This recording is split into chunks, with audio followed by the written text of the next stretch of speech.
guys, welcome back to a new video. Today we left the house at 7 o'clock this morning so we could make the trip to Circus City Speedway in Peru, Indiana. They're doing a 2-day show this weekend, Friday night race where it pays $400 to win Outlaw Non-Wing, and then tomorrow night they're doing another race that pays $1,000 to win Outlaw Non-Wing. So it was probably our last chance to make it out to a big race here in Indiana for the year, so we figured we'd go ahead and make our trip out here. And we actually planned on going to Coles County last night, and then I found out about the extra payout, and then we decided we'd make our way here for Friday night as well. So that's what we've got going for this weekend. Haven't gotten any lineups or anything yet, but I'll probably take you guys up to the track and show you that for a little bit before we get started on racing here tonight. Alright guys, we're just about to go out for heat races. We'll be starting 3rd in the stock non-wing race, and then we'll be starting 7th in the Outlaw non-wing. The track seems pretty marbly slick right now, so I'm taking a pretty big swing at things, and hopefully we can just pick off a couple positions here. Heat races are always pretty difficult at this track because it hasn't widened out much. The top groove hasn't really come in yet, but hopefully we can maintain up there in the top 3, and then hopefully we can pick off a few here in the Outlaw non-wing.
Good heat races for us in that one. Started 3rd on the inside of the stock non-wing, and the car in front of me didn't take off very good, but I was able to work my way around the outside of him, and then I worked my way around the outside of one more and ended up 2nd in that one before I decided it was a bad idea to be running the top. just decided it was better to stay on the bottom and settle for second than try the top and drop back a little further. So ended up second in that one, and then worked my way from 7th to 3rd in the Outlaw non-wing. Track just hadn't widened out very much. It was still mostly around the bottom for both races. So I'm pretty happy with that considering how the track was.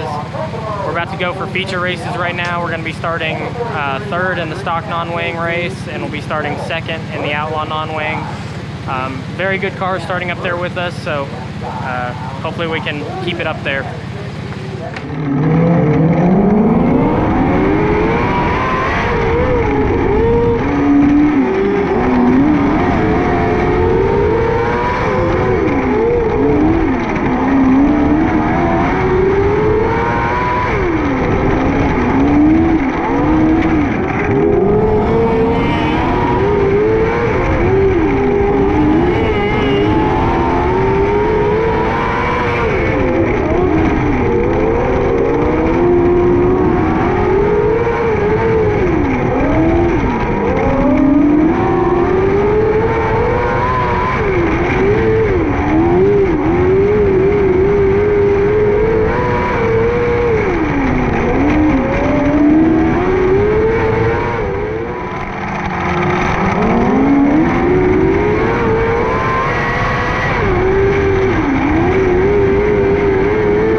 feature and made my way up to second at one point. And I think maybe the car in front of me died out of turn 2 or something. I got into the back of him, and then I dropped back one more spot, and then he pulled off, and I was left running second after that. And then eventually dropped to third, but ended up third, running the top. Pretty good run for us in that one. Ended up 3 wide across the line at the finish there, so that was kind of neat. But if I had found the top a little earlier, I think maybe we could have had something for it. And then Outlaw non-wing started outside front row, and Gamester on my inside got the jump on me and beat me to turn 1 and beat me through turn 1 and 2, and then he jumped up to the top, and I felt like I was a little bit faster than he was on the top, but it's so hard. It's so hard with a stock engine when you're racing with Outlaws to not get your momentum broken at a certain spot in the track. So like, I felt like I was faster than Gamester was, but I was faster than he was at different spots in the track that made it difficult to pass. So like, I probably was a little bit faster than him through the center of the corner, but he was able to drive off a little harder than I was. And then me checking up a little bit in the center of the corner to keep from running into the back of him also broke my momentum enough that it kind of unbalanced the car and got me in the cushion a little harder than I needed to be. And that's just kind of how I felt throughout the entire race. If I could have just ran the top the entire race by myself and not have to have dealt with anyone in front of me, I think maybe I would have pulled away from him. But having someone in front of me just kind of disrupts my whole momentum, so it's kind of difficult to run when you're checking up for someone in front of you in the center of the corner every time. So went down to the bottom and tried that because there was a couple cars in the bottom that looked fast, and I definitely couldn't run it like they were. So I got passed by one more, and then I went back to the top for the rest of the race. And I've been really struggling. I told you guys at the beginning of this video that I was going to try not to tie down my right rear shock so hard to keep it out of that cushion and to keep it from getting so bound up over there. And I didn't tie it down as much. I left it about 5 clicks softer, but it still just seemed like it. And I don't know if maybe the track was a little bit different. Maybe the curb built up a little taller than it did last week. But it seemed like it still really bit the cushion hard a lot of times. And again, checking up in the middle of the corner is gonna cause that a little bit, just because you're lifting off the throttle and you're not keeping those wheels spinning to when you get a piece of the cushion to drive out of it. So that would have helped me there, but I'm gonna have to figure out some way to keep it from really grabbing on that right rear tire so hard. But it still was a pretty good night for us. Car felt pretty decent throughout the entire night. And we'll be back tomorrow with what we learned. Gear was a little bit better. We had RPMs in the 16s, low 16s. We still had some in the 15s. And when I run the bottom, I'm mostly down in the 15s. So I think we're going to try and go one more tooth tomorrow, but it was definitely better than it was last week. So I think we're making progress, and hopefully next gear that we try is going to be the one that we stick with. So we learned a lot tonight, and we'll be back tomorrow to apply it. I got to give a big thanks to Nathan Benson Motorsports, G-Force Chassis, DDI Fabrication, Porter Steel Buildings, Sherbill Suspensions, AFD Graphics, and Advantech Dyno Service for all that they do to help us out in this. Thanks to all of you guys for following along with this video and this channel. It really means a lot to me. If you're new here and you like this video, you can subscribe to see more of my content. And if you like this video, be sure to click the like button down below. And if you have any suggestions or comments for me, be sure to leave those down below as well. I'd love to hear what you guys have to say and any suggestions that you might have. But I hope you guys enjoyed this one, and we'll be back tomorrow for night number 2 at Circus City Speedway.